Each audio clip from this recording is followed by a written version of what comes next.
कोटिशः वंदन। खरतरगज श्रृंगार चारो दादा गुरुदेव के चरणों में कोटिशः वंदन। समता मूर्ति महान विभूति साध्वी श्री विचक्षण श्री जी महाराज साहब के चरणों में वंदन। अत्र विराजित मरुधर ज्योति परम पूज्य साध्वी श्री मणि प्रभा श्री जी महाराज साहब के चरणों में कोटिशः वंदन करते हैं। सभी साध्वी वृंदों के चरणों में वंदन। पर्युषण महापर्व का देखते ही देखते चतुर्थ दिवस में हम सब पहुंच गए हैं। तो आइए इसी हर्षोल्लास के साथ हम पिछले 3 दिन जिस तरह से व्यतीत किए उसी को आगे बढ़ा करके आज हम कल्पसूत्र के इतने महान जो हर वर्ष हम सुनते हैं, आज परम पूज्य साध्वी की श्रीमुख से भी सुन रहे हैं। तो इसलिए कहूंगा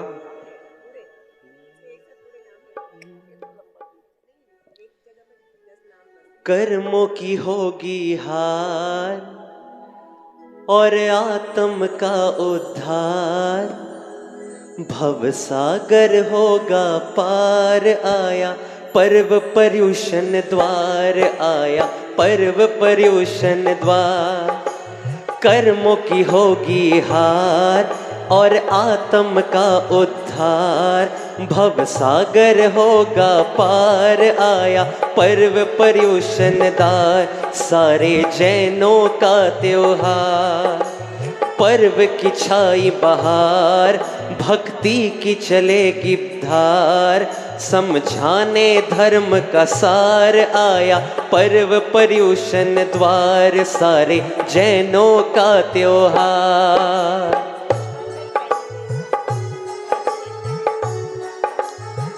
आइए खुशियां मनाते हुए सब मिलके गाइएगा साथ में। सावन का महीना पावन जो धर्म की ज्योत जलाते, सावन का महीना पावन जो धर्म की ज्योत जलाए, आराधना करके भविजन आओ पावन हो जाए। राग द्वेष से दूर होकर, राग द्वेष से दूर होकर करो पापों का संहार। कर्मों की होगी हार और आत्म का उद्धार, भव सागर होगा पार आया, पर्व पर्युषण द्वार। सारे जैनों का त्योहार। बोलिए पर्युषण महापर्व की।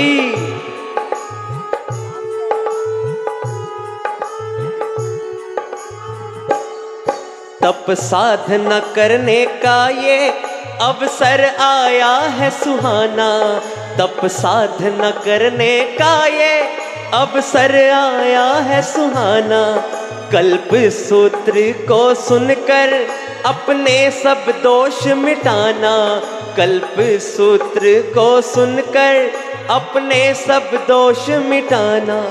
गुरुवाणी सुनने आओ, गुरुवाणी सुनने आओ, होगा आत्म कल्याण। कर्म की होगी हार और आत्म का उद्धार, भव सागर होगा पार आया, पर्व पर्युषण द्वार। सारे जैनों का त्योहार। बोलिए जैन धर्म की।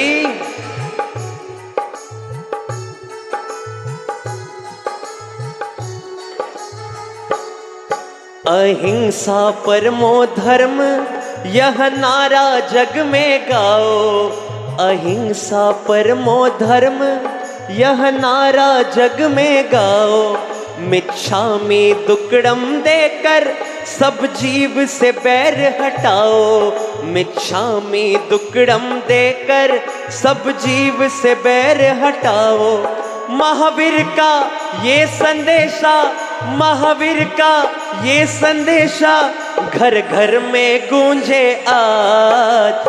कर्मों की होगी हार और आत्म का उद्धार, भव सागर होगा पार आया, पर्व पर्युषण द्वार आया, पर्व पर्युषण द्वार। पर्व की छाई बहार, भक्ति की चलेगी धार, समझाने धर्म का सार आया पर्व पर्युषण द्वार, सारे जैनों का त्योहार आया पर्व पर्युषण द्वार, सारे जैनों का त्योहार आया पर्व पर्युषण द्वार, सारे जैनों का त्योहार। बोलिए महावीर भगवान की, बोलिए पर्युषण महापर्व की।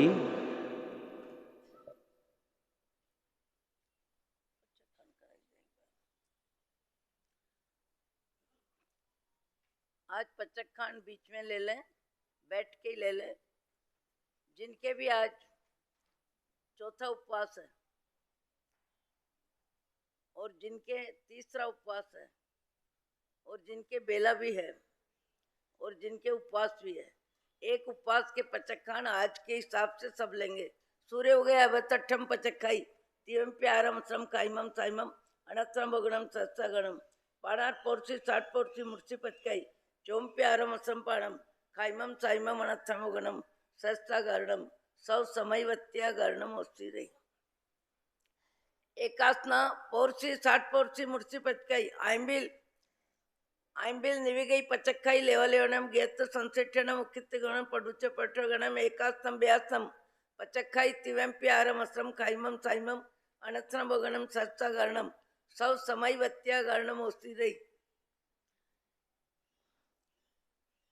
प्रभु परमात्मा देवादिदेव भगवान महावीर स्वामी के शासन में राजस्थान की धरती, कोटा शहर, दादावाड़ी, दानबाड़ी परिसर में पर्वाधिराज पर्युषण पर्व की आराधना आज चतुर्थी दिवस,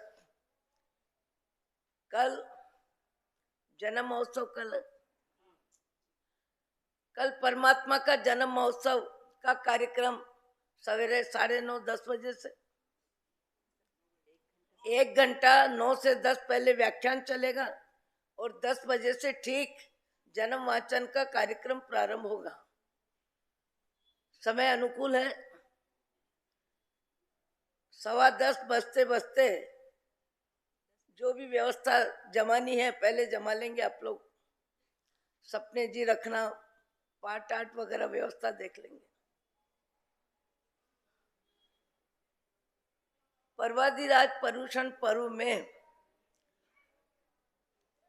24 तीर्थंकरों से संबंधित कतिपय तीर्थंकरों का जीवन चरित्र सुनाया जाता है। मुख्य में भगवान महावीर स्वामी, दूसरा नंबर किसका आता है? पाटनाथ, उसके बाद नेमिनाथ और उसके बाद आदिनाथ। 24 तीर्थंकरों के जीवन से संबंधित अति विस्तृत होने की वजह से विशेष रूप से 4 तीर्थंकरों का जीवन चरित्र सुनाया जाता है। और अभी आपने जो वर्णन सुना, जिसे कहते हैं 10 अक्षरे, अक्षरे यानी आश्चर्य, आश्चर्य, आश्चर्य यानी नहीं होने योग्य कार्य का होना। अब नहीं होने योग्य कार्य का होना, जैसे वासुदेव का वासुदेव से मिलन नहीं होता, जैसे स्त्री मुक्ति नहीं होती, ये इस तरह के। और गौशाला ने भगवान पे तेजोलेशा फेंकी, असत्ता वेदनी का उदय तीर्थंकरों को नहीं होता, ये भी आश्चर्य। और उसी प्रकार परमात्मा की पहली देशना पावापुरी में केवल ज्ञान केवल दर्शन होने के बाद भगवान की पावापुरी में पहली देशना खाली गई, रिजु बालिका में खाली गई। यानी तात्पर्य क्या है कि पहली देशना में किसी ने श्रावक व्रत, साधु व्रत, 5 अणुव्रत, 12 व्रत, 5 महाव्रत किसी ने ग्रहण नहीं किए, इसलिए उस देशना को कहा गया कि परमात्मा की देशना खाली गई। ये भी आश्चर्य है। और इसी तरह 10 आश्चर्य में 2 और बाकी है। जैसे वासुदेव से वासुदेव का मिलन नहीं होता, उस निमित्त को लेके द्रौपदी से संबंधित पूरा विवेचन इतना लंबा जो हुआ, उसके पीछे मूल बात इतनी है कि वासुदेव का वासुदेव से मिलन नहीं होता, वो माध्यम से हुआ, वो भी आश्चर्य है। अभी आज के समय में आश्चर्य शब्द बहुत व्यापक हो रहा है और कई कार्यक्रम ऐसे हो रहे हैं कि हमको इस युग में वैज्ञानिक साधनों में आश्चर्य जैसा लगता है। जैसे किसी ने मुझे कहा कि महाराज मेरी 4 बहनों को मंगलिक सुना दो। मैंने कहा 4 बहनें हैं कहाँ? तो बोले कोई लंदन है, कोई जापान है, कोई जर्मन है, कोई अमेरिका है। जब 4 बहनें 4 विदेश के अलग अलग देशों में हैं तो मंगलिक कैसे सुना दें? कि महाराज मैं अभी आपको बताता हूँ, एक मोबाइल में 4 बहनों को बता दिया। अब ये कलयुग का आश्चर्य तो है, नहीं होने जैसी बात 4 बहनों को एक साथ बता दिया।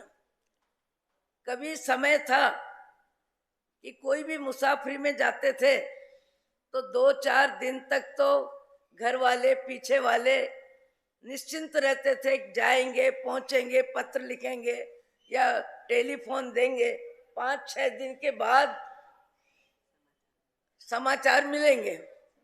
अभी वर्तमान में वैज्ञानिक युग में जो परिवर्तन हो रहा है, जैसा परिवर्तन हो रहा है, जितना परिवर्तन हो रहा है, 1-1 मिनट की सूचना। विज्ञान घनो अयम आत्मा, ये आत्मा की शक्ति है और किसी की नहीं है। पर मैंने परसों ही बात में पूछा कि अमुक शहर कितनी दूरी पर है। 1 मिनट में भाई साहब कहते हैं, जो सामने ही बैठे हैं, बोले मैं अभी बताता हूँ। बोले यहाँ से अमुक शहर इतनी दूर है, बस इतने घंटे में पहुंच जाएगी। आप कहाँ चल रहे हो, कौन से रास्ते में चल रहे हो, कितनी दूरी पे चल रहे हो, सही चल रहे हो कि गलत चल रहे हो। कमाल कमाल और कमाल के आश्चर्य आज के समय में हो रहे हैं और ये आश्चर्य वैज्ञानिक युग है। वैज्ञानिक युग का मतलब क्या है? विज्ञान घनो अयम आत्मा, यह आत्मा की शक्ति है, कोई मुर्दे की शक्ति नहीं है, कोई देव की शक्ति नहीं है, कोई पशु की शक्ति नहीं है, चलते फिरते इंसान की ही ज्ञान शक्ति है। वो ज्ञान शक्ति अमाप है, आत्मा का ज्ञान अनंत है, अनंत ज्ञान आत्मा का है। आत्मा के बिना कोई भी कार्य सिद्ध नहीं होता है। आत्मा के बिना कोई भी ऐसी जो बात आती है मोबाइल में इतने किलोमीटर है, ये है, आप यहाँ चल रहे हो, ऐसे चल रहे हो, वैसे, ये जो भी कुछ है सब आत्मा की शक्ति का प्रचार है। किसी मुर्दे का कार्यक्रम नहीं है, किसी पशु का कार्यक्रम नहीं है और किसी देव का भी कार्यक्रम नहीं है। ऐसा मनुष्य भाव जिसकी शक्ति अनंत है, वो अनंत शक्ति हमारी पर पदार्थों में लगी है, जगत में लगी है, शारीरिक सुविधाओं में लगी है, संबंधों में निकटता लाने का पुरुषार्थ हो रहा है। ये विज्ञान युग जगत में जगत को बहुत कुछ अनुकूलताएं दे रहा है, बहुत कुछ आश्चर्य जैसी बातें भी हो रही है, बहुत कुछ ऐसे कार्य हो रहे हैं जिस कार्यों के बारे में सोच के दिल दिमाग काम नहीं करता है। जैसे अभी कुछ समय पहले हमने सुना कि 171 उपवास का पाड़ना। अब ये भी क्या देखा जाए तो आम आदमी की दृष्टि से, आपकी मेरी दृष्टि से, कोई 11 उपवास करता है, कोई 21 करता है, कोई 41 करता है, कोई 51 करता है, 100 तक भी। पर आखिर करने वालों की शक्ति का अनुमान खाने वाला तो नहीं लगा सकता। खाने वाला तो यही कहता है महाराज पता नहीं कौन कैसे करते हैं, हमको तो रोज सवेरे उठते के साथ नौकरसी भी नहीं आती है। क्यों? कि नींद खुली नहीं और चाय सामने होना। आज दिन में 4 बार 5 बार मुंह झूठा करने वाले, 2 बार भोजन करने वाले, 2 बार भोजन करने वाले बहुत व्यक्ति हैं। व्यासना करने वाले भी हैं, एकासना करने वाले भी हैं, आज जीवन आमिल करने वाले भी हैं।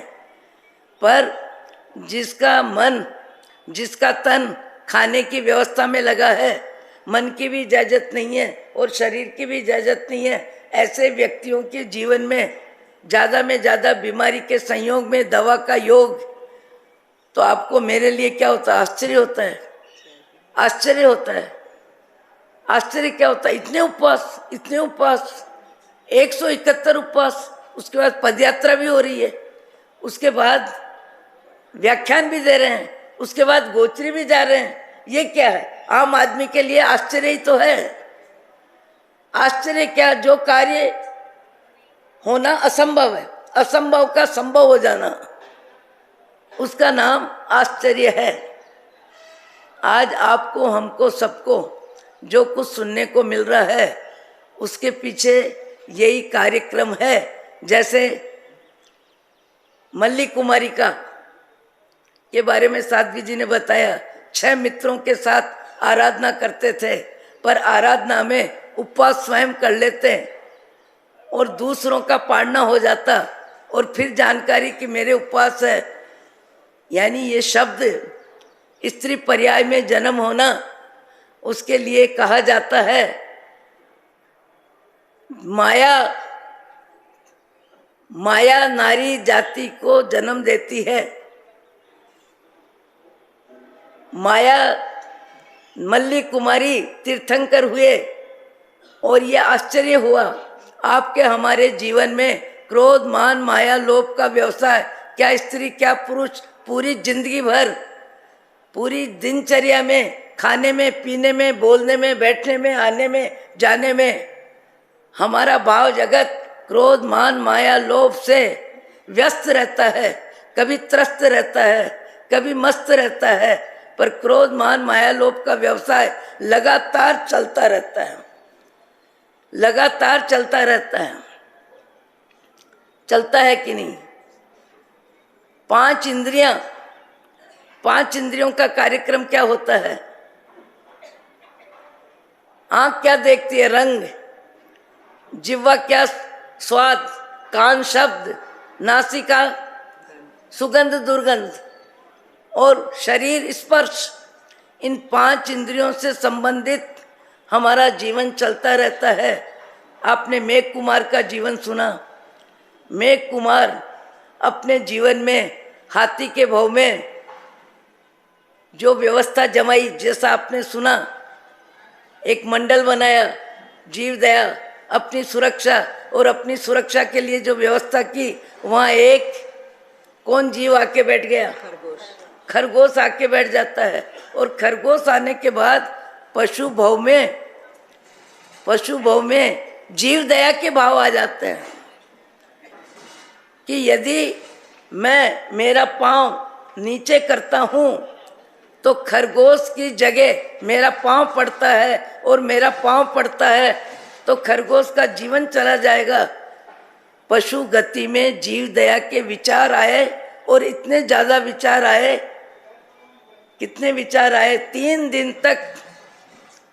दिन तक अपने पांव को ऊंचा ही रखा, जमीन में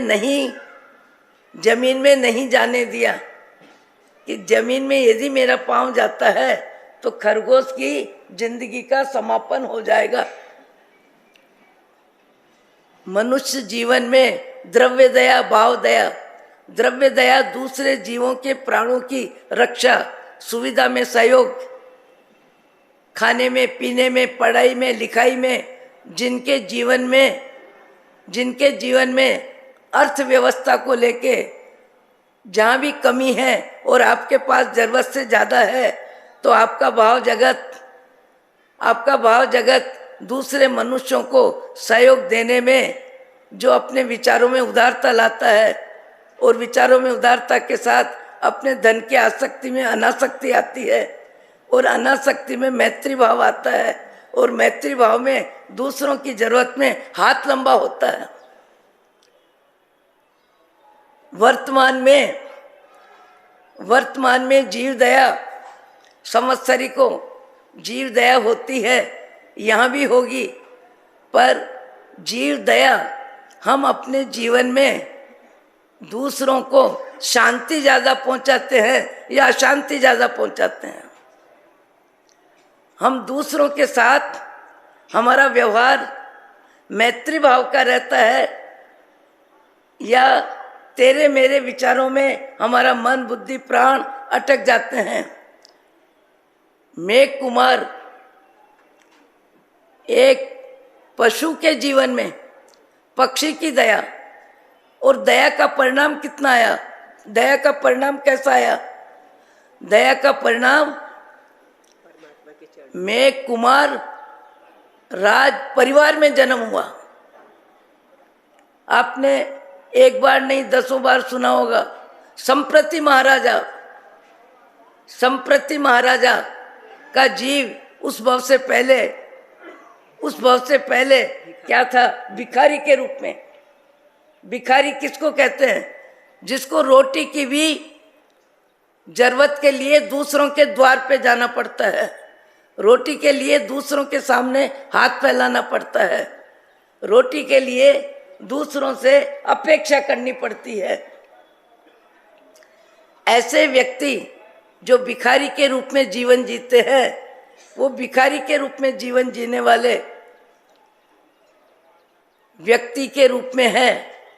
और उन्होंने देखा कि एक जैन मुनि आ रहे हैं और जैन मुनि किसी के घर जा रहे हैं और उस घर के बाहर वो भिखारी खड़ा है और भीतर में मुनि जाते हैं और जाने पर उनको देख के घर के सदस्य खड़े हो जाते हैं, आनंदित हो जाते हैं, प्रमोद में आ जाते हैं। ओ हमारे घर आज मुनि आए। मुनि यानी जो जीवन को पवित्रता में जीते हैं, प्रामाणिकता में जीते हैं, अहिंसा में जीते हैं, धर्म में जीते हैं। और केवल श्रावक के घर अपनी पेट पूर्ति के लिए, कुक्षी संबलत से शब्द आता है, अपनी पेट पूर्ति के लिए बिना हिंसा के भोजन हो, बिना अग्नि का आरंभ समारंभ, बिना पानी, बिना पृथ्वी, बिना वनस्पति, सब व्यवस्था के बिना भोजन करने में जैन मुनि की भूमिका होती है। और वो जैन मुनि किसी के भी घर में आहार के लिए जाता है और आहार के लिए अपनी जरूरत पूर्ति करता है, पर परिवार को कष्ट न हो, परिवार की अव्यवस्था न हो, परिवार के को फिर भोजन न बनाना पड़े, ऐसा ध्यान रखते हुए भोजन लेता है। जैसे ही मुनि पहुंचते हैं, भाव विभोर हो जाता है व्यक्ति। भावों की कीमत व्यक्तित्व के साथ संबंध है। मान लो एक व्यक्ति है जहाँ मुनि गए हैं और आहार दे रहे हैं, और आहार देने में उनका बाहुल्लास है, वो मना करते हैं, वो देने की बात करते हैं। वो लेके जब आते हैं तब वो भिखारी बाहर से खड़ा देख रहा है, अरे मैं कब से घूम रहा हूँ, कितने घरों के बाहर जा रहा हूँ, कितनी जगह से घूम के आ रहा हूँ, और ये जैन मुनि अंदर गए और बाहर आ गए और सिंह केसर या लड्डू भर के आए हैं। इनमें और मेरे में कितना फर्क। जैन मुनि रोटी छोड़ के रोटी मांगता है, आराधना के लिए रोटी मांगता है, अहिंसा में जीवन जीने के लिए रोटी मांगता है, और रोटी भी केवल आज के लिए मांगता है, आज के लिए, कल के लिए नहीं। जैन मुनि अपने पात्र में कभी भी कल के लिए खाने की कोई व्यवस्था स्वीकार नहीं करता है। आज के अतिरिक्त, चाहे मीठा हो, चाहे नमकीन हो, मेवा हो, मिठाई हो, कोई भी चीज हो, आप कितनी भी कोशिश करो, धोबा भर के मेवा भी दो, जैन मुनि कहेगा नहीं, हमको आज के जितना ही लेना है, आज से ज्यादा नहीं रख सकते हैं। शब्द आता है कुक्षी समलत से। वो भिखारी आश्चर्य में पड़ गया, आनंदित हो गया और सोचने लगा, ऐसे संत का, ऐसे साधु जी का मैं पल्ला पकड़ लूं तो मुझे भी भोजन मिल जाएगा। और भोजन मिल जाएगा इस भावना से कहा, साधु जी महाराज मुझे भी चेला बना लो। साधु जी कहते हैं, यह हक मेरा नहीं है, तुम चलो मेरे साथ, गुरु महाराज के चरणों में चलो, गुरु महाराज के सामने निवेदन करना, गुरु महाराज को यदि उचित लगेगा तो तुमको संयम दान देंगे, और संयम दान देने के बाद तुमको आहार मिल सकता है, हमारे पात्र की रोटी अव्रती को नहीं मिल सकती। अव्रती और व्रती, संयमी जीवन जीने वाला संयमी जीवन जीने वाले को ही आहार दे सकता है, ग्रस्त को नहीं दे सकता है। मर्यादा भगवान महावीर की कमाल है। यदि अव्रती को देने लग जाए तो कल्पना करो, कोई मेरा भक्त है, कोई मेरा परिचित है, कोई परिवार का सदस्य है और गरम नरम मीठा नमकीन बहुत मिल रहा है और सामने वाला कह रहा है हमको भी दे दो। यदि साधु अपना भोजन ग्रस्त को देगा तो साधु को शिक्षा मिल जाएगी कहना फिर लेने के लिए। साधु अव्रती को नहीं दे सकता है। गुरु महाराज तक जाने में पीछे पीछे चला गया। गुरु महाराज ने देखा योग संयोग जैसा बनना था। गुरु महाराज ने कहा तुमको भोजन चाहिए, भोजन मिलेगा, भोजन मिलेगा, पर तुम पंच महाव्रत धारण करो, हमारे मार्गदर्शन में रहो, हमारे तरह मुनि जीवन की मर्यादाओं का पालन करो तो तुमको आहार मिल जाएगा। उसने सब स्वीकार किया, सब स्वीकार किया और मुनि बने। और मुनि बनने के बाद जो मिला, जितना मिला, जैसा मिला, जो मिला, जितना मिला, जैसा मिला, अतृप्त शरीर है, अतृप्त मन है, अतृप्त भावना है। रोटी लूखी सूखी भी कभी कभी मिले, उसको जो भोजन मिल रहा है और स्वादिष्ट भोजन है, सिंह केसरिया लड्डू है, खाने लगा तो मन तृप्त ही नहीं हो रहा है। आज भी संसार में कई व्यक्ति मनुष्य जीवन में अपना जीवन व्यवस्थित जीते हैं, व्यवस्थित जीते हैं। उनके जीवन में हर तरह की व्यवस्था होती है। खाने का समय, पीने का समय, आराधना का समय, व्यापार का समय, निद्रा का समय, भोजन का समय। कभी कभी कई व्यक्ति अति उत्साह में आ जाते हैं, अति उत्साह में आ जाते हैं, पर समझदार व्यक्ति उत्साह में नहीं आता। अपनी पेट की मर्यादा को देख के भोजन लेता है।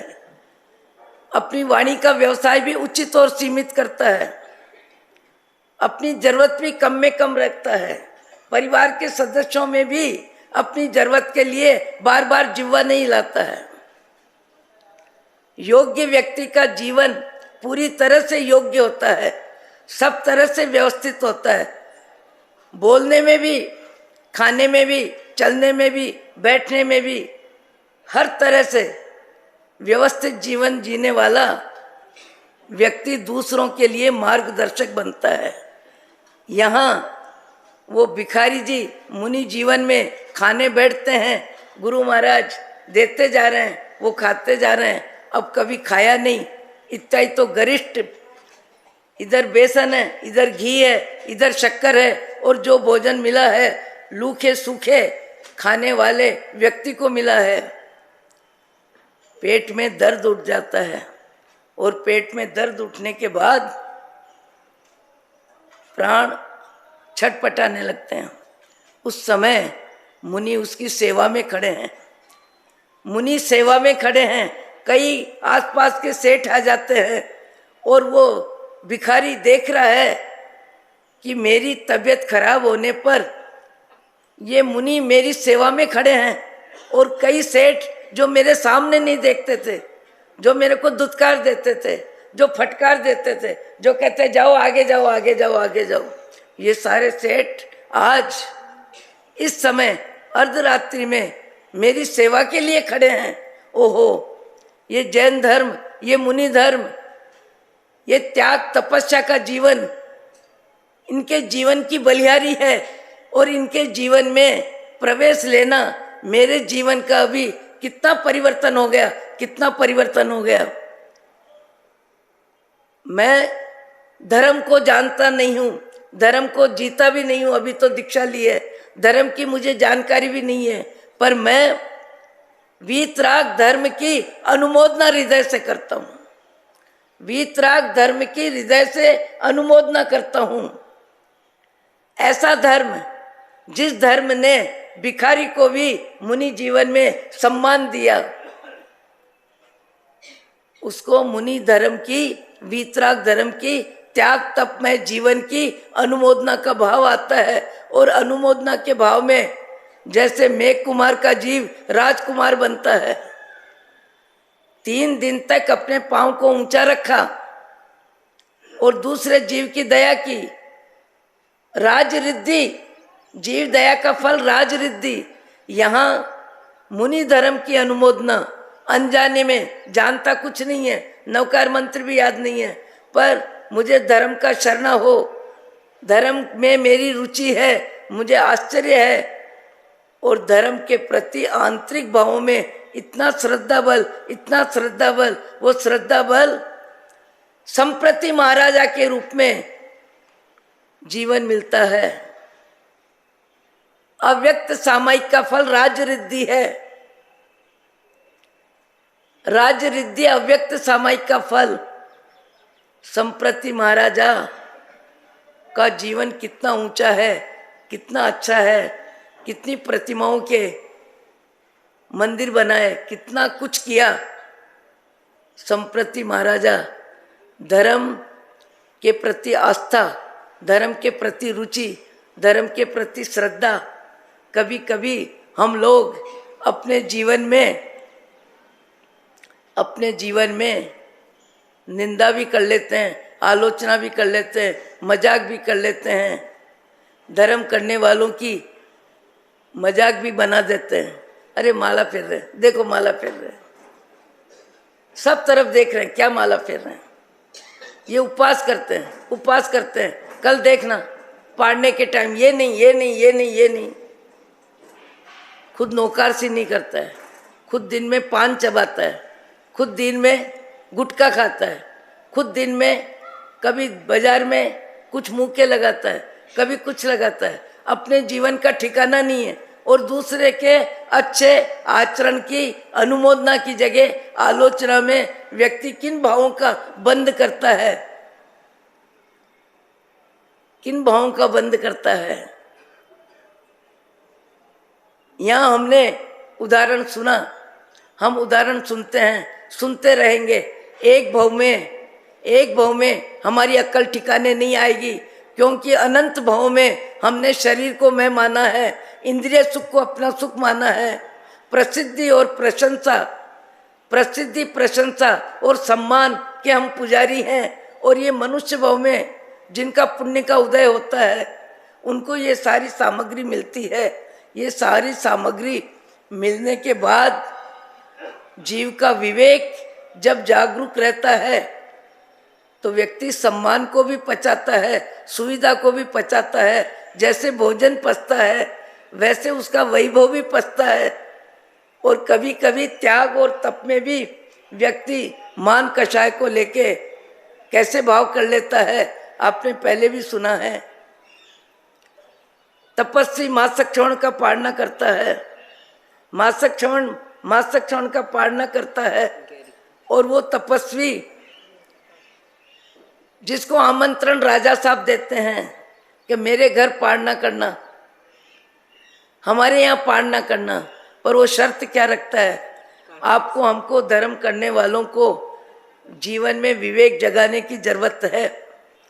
धर्म क्रिया कम करें कि ज़्यादा करें, पर उसके साथ हमारा विवेक जागरूक होना चाहिए।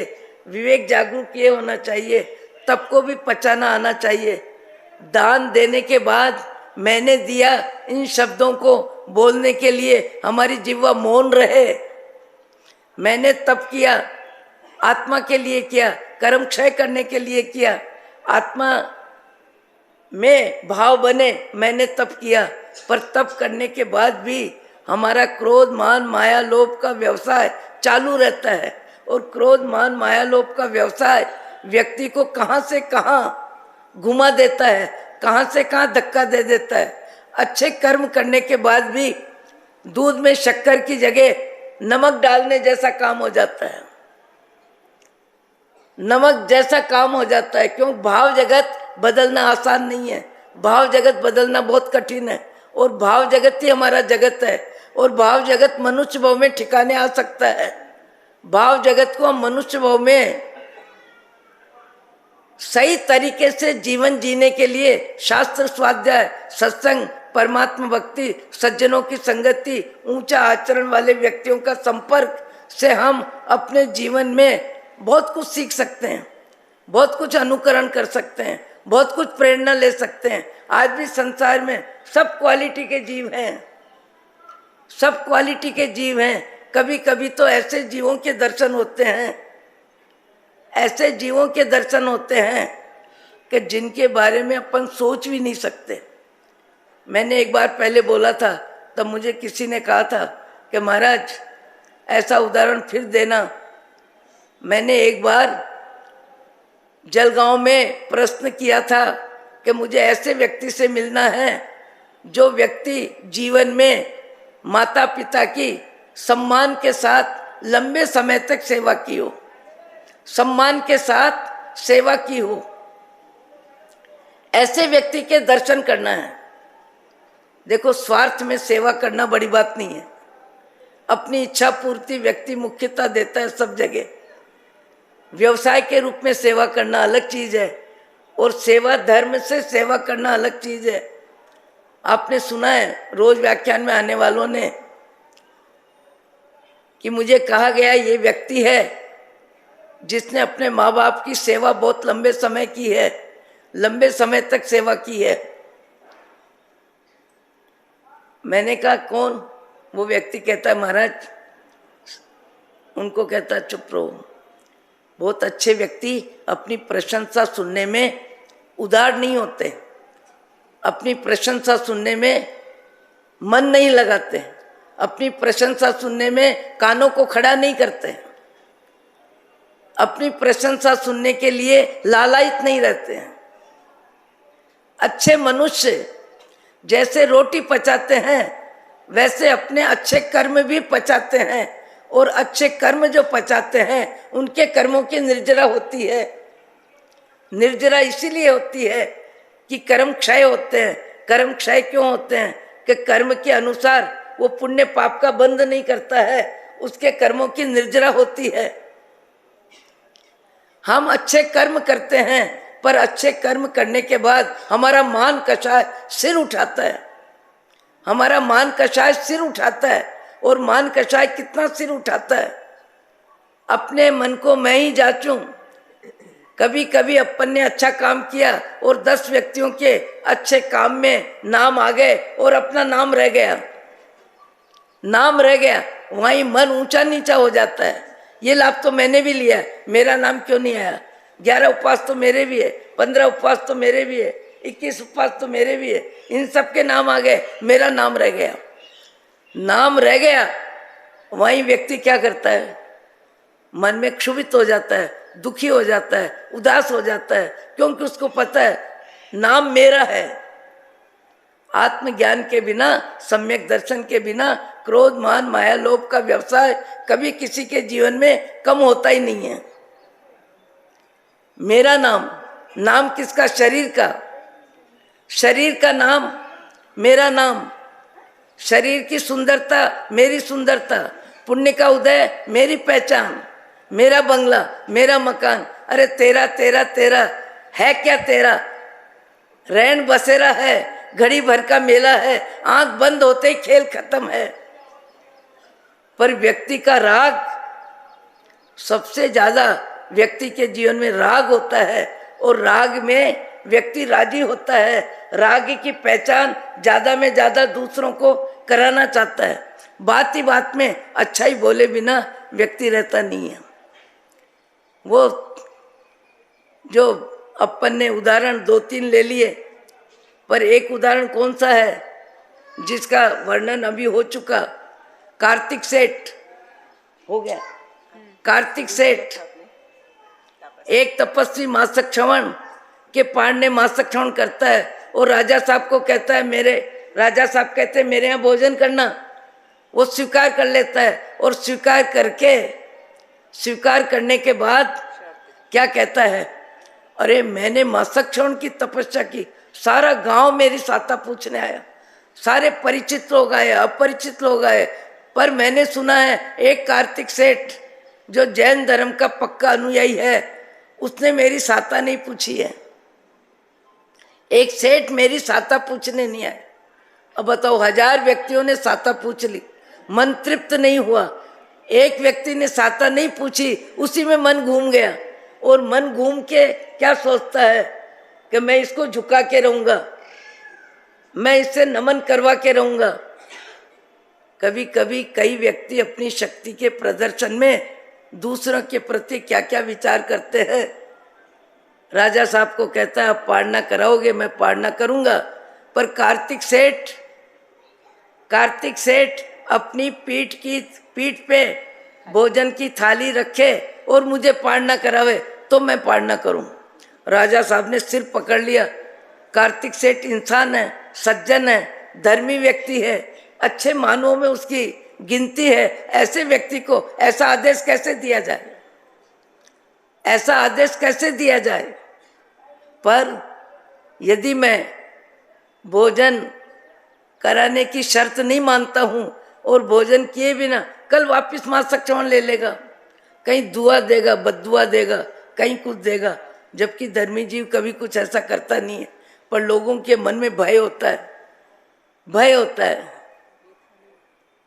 उस समय राजा साहब ने कार्तिक सेठ को बुलाया और बुला के कहा कि आज्ञा देने जैसी तो नहीं है, मानने जैसी भी नहीं है, पर मैं मजबूर हूं कि वो तपस्वी कल मासक चौन पचक लेगा यदि मैंने पाड़ना नहीं कराया तो। पर उसकी शर्त है कि कार्तिक सेठ की पीठ पे थाली रख के मैं भोजन करूं। सेठ कहने लगा आप भी समझते हो, मैं भी समझता हूं, ये आज्ञा पालन करने लायक नहीं है, पर ये आपकी राजा की आज्ञा है। राज आज्ञा के रूप में मैं इस आज्ञा को स्वीकार करता हूं। और वो क्रिया हो गई। और क्रिया में भोजन करने वाला गरम गरम थाल में सब प्रकार का भोजन और पीठ पे रख के भोजन किया और अति इतरा रहा है। व्यक्ति सफलता में इतराता है इसलिए बार बार सबको बोलता है मेरे को ये मिला, मेरे को ये मिला, मेरे को ये मिला, मेरे को ये मिला, मेरे को ये सर्टिफिकेट मिला, मेरे को ये इनाम मिला, मिला मिला मिला। गाली मिले तो शायद नहीं बोले, पर धन्यवाद मिले तो 10 को तो बोल ही देगा कि अमुक व्यक्ति ने मुझे धन्यवाद दिया, अमुक व्यक्ति ने मेरे साथ भोजन किया, अमुक व्यक्ति ने मुझे नमस्कार किया, अमुक व्यक्ति ने मेरे घर भोजन स्वीकार कर लिया। व्यक्ति के भाव जगत में मान कषाय, उसको कोई माने उसमें भी मान कषाय, नहीं माने तो उसमें अपमान की अशांति, और अशांति की जगह यहाँ उस मासक क्षमण के तपस्वी को आनंद आ गया। आनंद किस बात का आया? इस सेठ को मैं बुला के रहा और मैंने भोजन किया, इसका नाक कटा।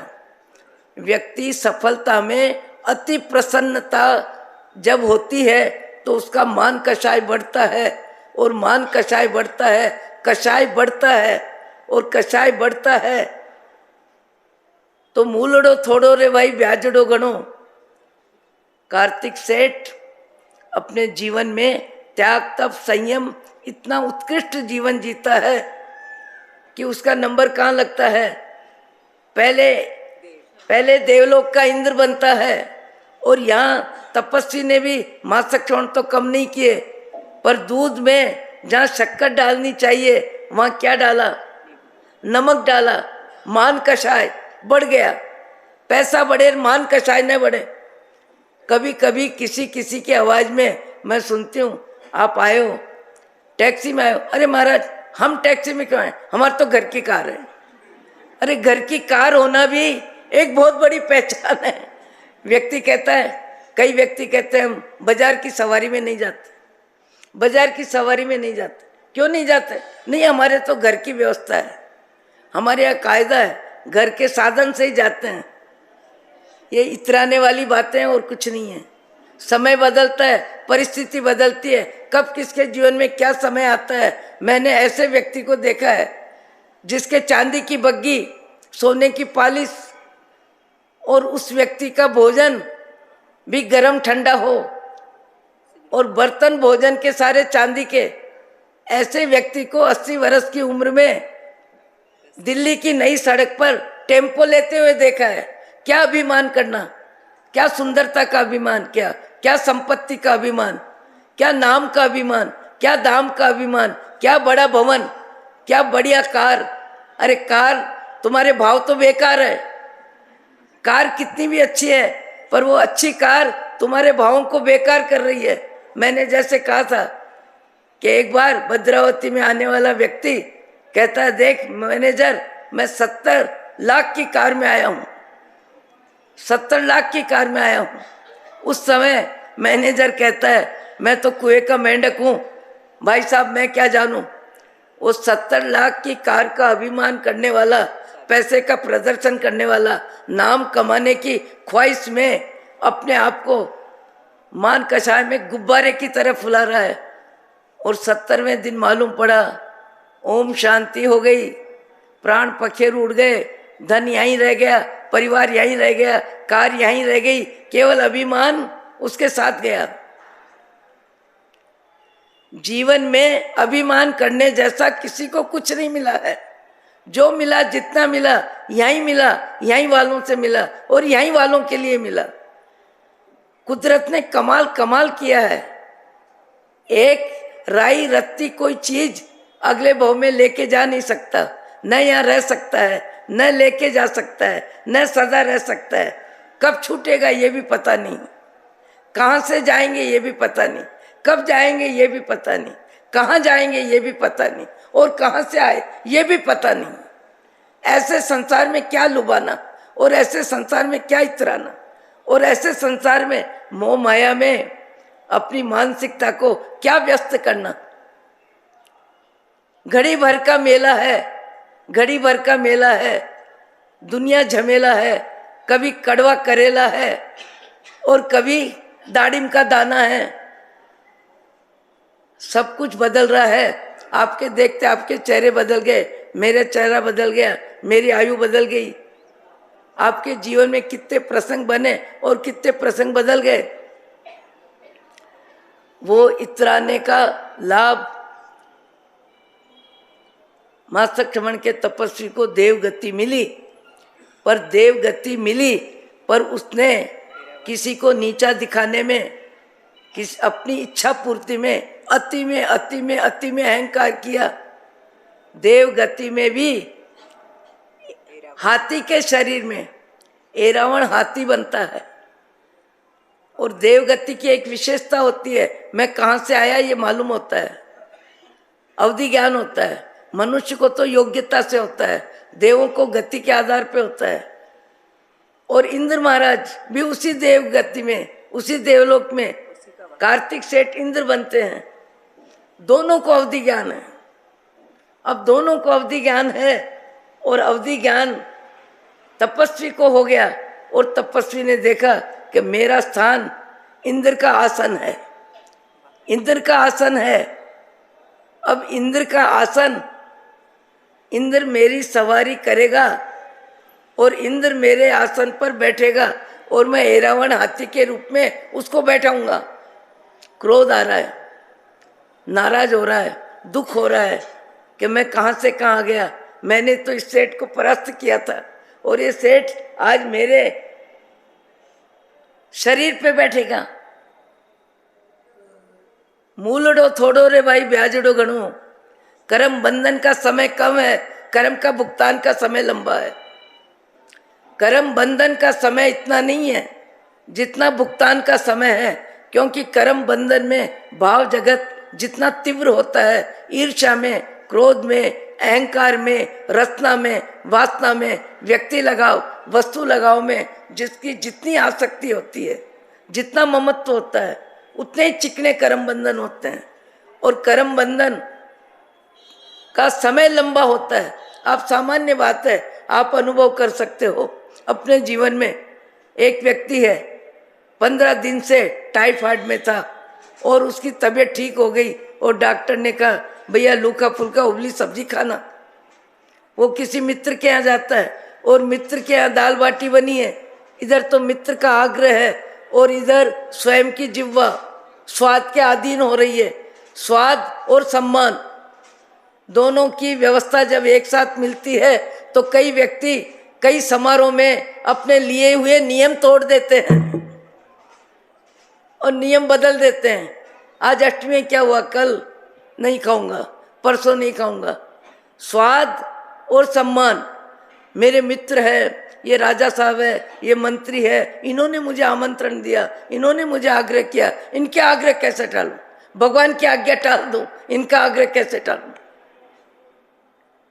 इनको मैं मना नहीं कर सकता, इनका कहना तो मुझे मानना ही पड़ेगा। संसारी जीव क्रोध मान माया लोभ का पुजारी है और पुण्य के उदय में अपने आप को कई तरह से तैयार कर लेता है। इधर तो है स्वाद और इधर है सम्मान, दोनों की व्यवस्था मिल गई। और रोगी जो 15 दिन से दाल रोटी की बात डॉक्टर कह रहा है, 2 बाटी दाल बाटी खा ली, खाने का समय कितना, 20 मिनट 15 मिनट, खाने का समय कितना, ज़्यादा में ज़्यादा 30 मिनट, बातचीत करते हुए खावे तो रात भर पेट दर्द हो रहा है और दस्तने लग रही है। खाने का समय 30 मिनट 20 मिनट और 12 घंटे रात्रि में निद्रा गई, लैट्रिन हो रही है, पेट दर्द हो रहा है। बताओ खाने का रिजल्ट, खाने का स्वाद, खाने की आसक्ति का समय कितना और उसका रिजल्ट भोगने में समय कितना। ये तो जगत का व्यवहार एक दूसरे के जीवन में देखने को मिलता है, देखने को मिलता है।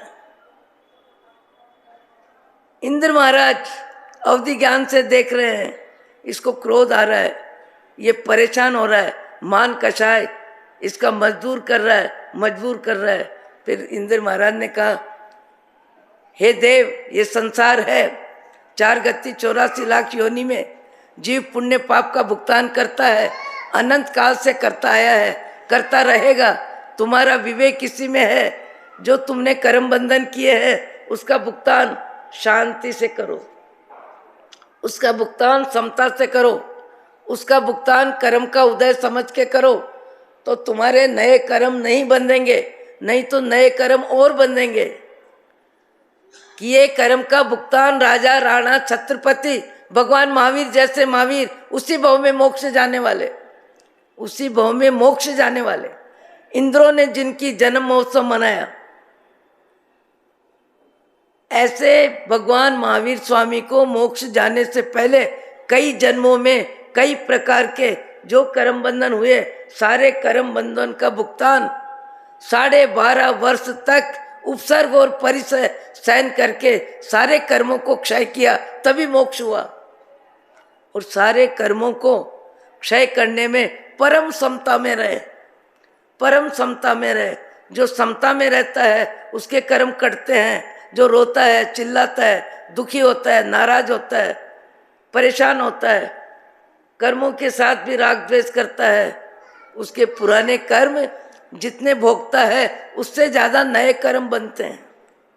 आज भी समझदार आदमी समता में जीने का अभ्यास करता है। समता सबसे जरूरी गुण है। समता हर परिस्थिति में व्यक्ति को शांति देती है। समता हर परिस्थिति में व्यक्ति को जो मिले, जैसा मिले, जितना मिले उसमें समाधान करने की सद्बुद्धि देती है। अपन ने उदाहरण देखा, इंद्र महाराज ने कहा मेरे को आसन लेना पड़ेगा और तुमको अपना आसन देना पड़ेगा। बताओ अहंकार का समय कितना और भुगतान का समय कितना। देवगति की आयु कितनी लंबी होती है, आयु बहुत लंबी होती है, पर किए का भुगतान राजा राणा छत्रपति हत्यन के सवार सबको करना पड़ता है। विवेकी व्यक्ति कर्म बंधन करने में सावधान रहता है, कर्म बंधन करने में सावधान रहता है। कर्म बंधन नहीं हो इसका बार बार विचार करता है।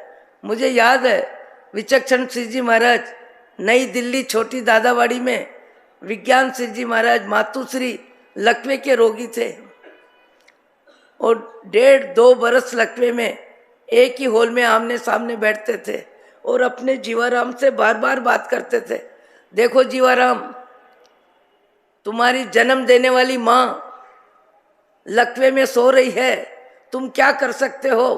तुम सहयोग सेवा में दे सकते हो, खाने पीने में दे सकते हो, इनके कर्मों का भुगतान तुम कर सकते हो क्या?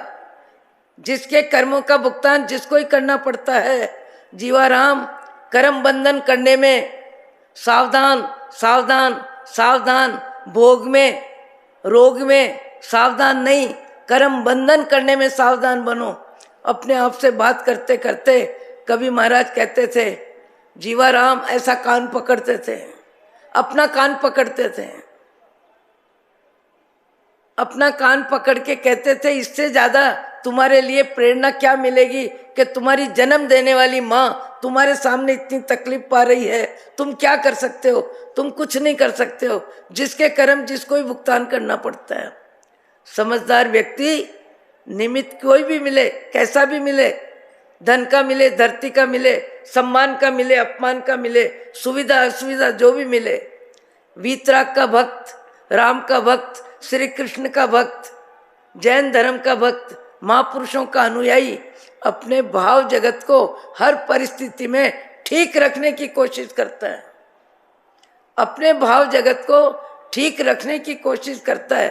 पर हमारे जैसे पामर जीव निमित्त के अनुसार भाव बदल जाते हैं, निमित्त के अनुसार भाव बिगड़ जाते हैं, निमित्त के अनुसार भावों में हर्ष का उछाल आ जाता है, निमित्त के अनुसार गमगीन हो जाते हैं, निमित्त के अनुसार आंसू निकल जाते हैं, निमित्त के अनुसार रोटी छोड़ देते हैं, निमित्त के अनुसार किसी से बोलना बंद कर देते हैं, किसी के घर आना जाना बंद कर देते हैं।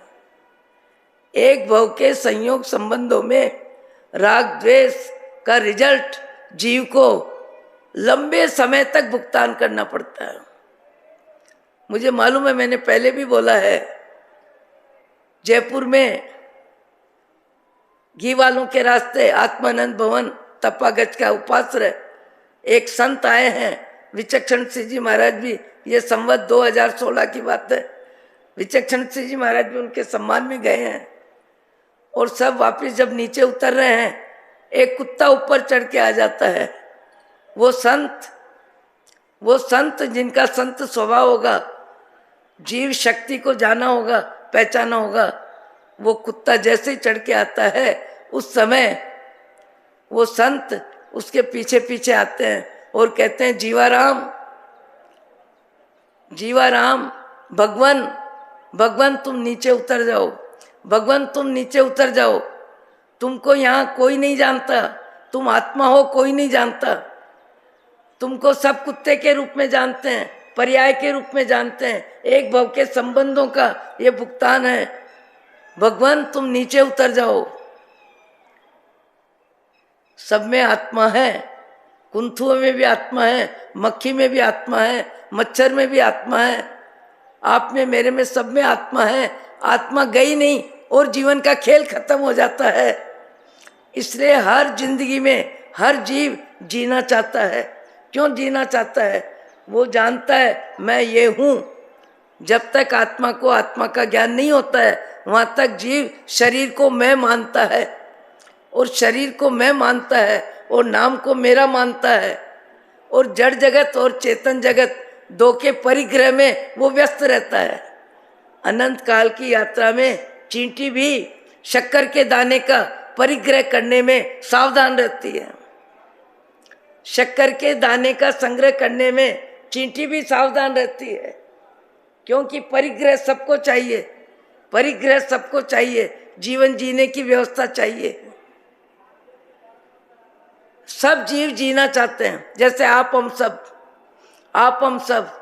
एक व्यक्ति है, अपना कुतूहल के चक्कर में, अपने ही रिश्तेदार परिचित व्यक्ति है, वो 90 बरस के आसपास के है, वो रास्ते में चल रहे हैं और चलते हुए रास्ते में एक दूसरा व्यक्ति आया, कार को घुमा रहा है, और बा साहब इधर जाते हैं तो इधर मोड़ देता है, इधर जाते हैं तो इधर मोड़ देता है, बार बार मोड़ता है, वो भी मोड़ता है, वो भी मुड़ते हैं।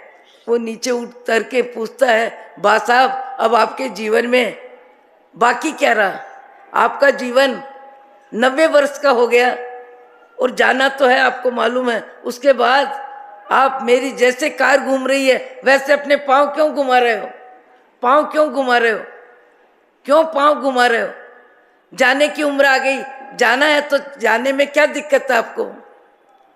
बोले मरना कौन चाहता है? मरना पड़ता है, मरना कोई नहीं चाहता है। जब जीव को जो शरीर मिलता है उस शरीर में ही जीव जीना चाहता है। इसलिए भगवान महावीर का उपदेश है, जीवो और जीने दो। हर जीव आपको मेरे को जैसा शरीर लगता है, सुअर को कीचड़ भी उतना ही प्रिय लगता है जितने आपको साटा रोटी गरम रोटी अच्छी लगती है। उसको कीचड़ भी अपनी व्यवस्था लगती है। मक्खी को, मच्छर को, घोड़े को, गधे को परिग्रह संज्ञा सब में होती है। परिग्रह का राग मनुष्य भाव में वीतराग वाणी से ही व्यक्ति छोड़ सकता है और अपने परिग्रह को पर हिताए पर सुखाए इतना देता है, इतना देता है। आज भी 2-3 व्यक्ति ऐसे हैं जिनके पास अपने जीवन में व्यक्तिगत 5,000 का परिग्रह नहीं, और जगत के जीवों में सहयोग राशि देने में धनवानों ने, उदार मना व्यक्तियों ने, जिनको दया दान की रुचि है, उस व्यक्ति के माध्यम से 4 अरब से भी ज्यादा लोगों ने दान करवाया है और आज भी हो रहा है, होता है। पर उस व्यक्ति के पास अपनी व्यक्तिगत व्यवस्था में 5 लाख का भी परिग्रह नहीं है। आज भी संसार में सब क्वालिटी के जीव होते हैं, सब क्वालिटी के जीव होते हैं। सब जगह जीव जीना चाहता है। इसलिए जैन धर्म ज़्यादा में ज़्यादा अहिंसा धर्म को महत्व देता है। अहिंसा धर्म को महत्व देता है। दूसरों को दुखी नहीं करना, दूसरों को नुकसानवास्ती भाषा नहीं बोलना, दूसरों को मान कषाय में रोना आ जाए ऐसा तिरस्कार नहीं करना। जब जिसको जो शरीर मिलता है, जैसे आपको मेरे को मनुष्य शरीर मिला, हम सदा जीना चाहते हैं। जाना पड़ेगा अलग बात है, पर जीना चाहते हैं। इसीलिए 90 वर्ष 85 वर्ष की उम्र में भी डॉक्टर को यही सलाह देते हैं, डॉक्टर साहब कैसे भी मुझे बचा दो, मेरे पास पैसे की कमी नहीं है, इलाज होना चाहिए मेरा। क्यों होना चाहिए? मालूम है जाएंगे, फिर भी इलाज होना चाहिए। क्यों होना चाहिए? कि व्यक्ति आत्मा जब जिस शरीर में जाता है उस शरीर में ही रहना चाहता है, उस शरीर को छोड़ना नहीं चाहता है, भले कितनी भी तकलीफ हो। ये मिथ्यात्व जब तक सम्यक दर्शन नहीं होता है, आत्मा का ज्ञान नहीं होता है, वहाँ तक जीव हर शरीर को मैं मानता है और मैं मान के उस दुनिया में मोह करता है। पर ऐसे भी जीव होते हैं, संसार में रहते हैं, संसार उनमें नहीं रहता है। वो परिवार में रहते हैं, परिवार उनमें नहीं रहता है। वो धन में रहते हैं, धन उनमें नहीं रहता है। आज भी कभी कभी कहीं कहीं ऐसे व्यक्ति देखने को मिलते हैं जो परिग्रह को पर हिताए, शरीर को पर सुखाए, बुद्धि को पर के लिए, धन पर के लिए, जीवन पर के लिए, व्यवस्था पर के लिए। हमारा संप्रति महाराजा जीव दया का भाव, वीतराग धर्म में रुचि, मुनि धर्म की अनुमोदना करने के साथ कहाँ भिखारी और कहाँ संप्रति महाराजा बने, और संप्रति महाराजा बनने के बाद राज रिद्धि वैभव सबके बीच में एक रोज स्वस्ति सूरी, वही आचार्य जिन्होंने दीक्षा दी थी, उनका विचरण हो रहा है और इनका भाव बदल गया, उनका भाव वही है। और उस समय वो राजा महल से नीचे उतरते हैं, उनको जाति श्रवण ज्ञान हो जाता है और ज्ञान से पहचान लेते हैं, ओहो यही गुरु महाराज है जो मुझे भिखारी को दीक्षा दी थी, और यही गुरु महाराज है जिन्होंने मुझे धर्म आराधना कराई, नवकार मंत्र सुनाया, मेरे को मानसिक शांति में निमित्त बने, और मुझे इस भाव में राज रिद्धि इतनी ज़्यादा मिली। नीचे आता है, आता गुरु महाराज को वंदन करता है, गुरु महाराज को कहता है आपने मेरे को पहचाना, आपने मेरे को पहचाना। गुरु महाराज कहते हैं आपको कौन नहीं पहचानता, राजा को कौन नहीं पहचानता, करोड़पतियों को कौन नहीं पहचानता, सब पहचानते हैं। बोले नहीं, ये परिचय मुझे नहीं चाहिए, मुझे और आप अपने ज्ञान से मेरा परिचय राज रिद्धि, ये तो आशीर्वाद का फल है, ये तो धर्म की अनुमोदना का फल है, ये तो मेरे त्याग तप की अनुमोदना का रिजल्ट है। आप विचार करो। उन्होंने ज्ञान से विचार किया और उसने क्या प्रश्न किया महाराज, संत से प्रश्न किया कि अव्यक्त सामायिक का लाभ क्या, अव्यक्त सामायिक का लाभ क्या। अव्यक्त सामायिक जिस सामायिक का स्वरूप नहीं जानता, जिस सामायिक की विधि नहीं जानता, जिस सामायिक का फल नहीं जानता, अव्यक्त सामायिक। संप्रति महाराजा स्वस्ति सूरी से प्रश्न करते हैं, उनका भाव बदल गया है, आचार्य महाराज का वही भाव है। उनसे प्रश्न किया कि अव्यक्त सामायिक का फल क्या। गुरु महाराज ने कहा अव्यक्त सामायिक का फल राज रिद्धि। मैं आपका ही चेला हूँ, आपने ही मुझे दीक्षा दी थी, मैं भिखारी के रूप में आपके चरणों में आया था और उसी रात्रि में मेरा संसारा सींच गया, मेरा जीवन समाप्त हो गया और आपकी आराधना और आपका सहयोग और आपकी धर्म की अनुमोदना में मुझे ये वातावरण मिला है, इसलिए सब कुछ आपके चरणों में समर्पित है। मेरा कुछ भी नहीं है, सब कुछ आपके चरणों में समर्पित है। आपकी आज्ञा के अनुसार मुझे जीवन जीना है। कितने मंदिर बनाए, कितने गौशाला बनाई, क्या क्या नहीं किया। संप्रति महाराजा का जीवन जानने वाले जानते हैं। आपको हमको मार्गदर्शन तो खूब मिलता है, मार्गदर्शन देने वाले की जवाबदारी है मार्ग पे चले, सुनने वाले की भी जवाबदारी है मार्ग पे चले। पर हमारे अतीत के संस्कार, क्रोध मान माया लोभ के संस्कार, शरीर में मैं बुद्धि के संस्कार, शरीर मैं हूँ ऐसी मान्यता, परिवार मेरा है, धन मेरा है, धरती मेरी है, ये मेरे का घेरा जीव को नए नए कर्म बंधन करवाता है। और हमारी समझ बातों में काम आती है, व्याख्यान में काम आती है, सुनने सुनाने में काम आती है और जीते समय लगभग हमारी समझ के 12 बज जाते हैं। जीते समय 12 बज जाती है।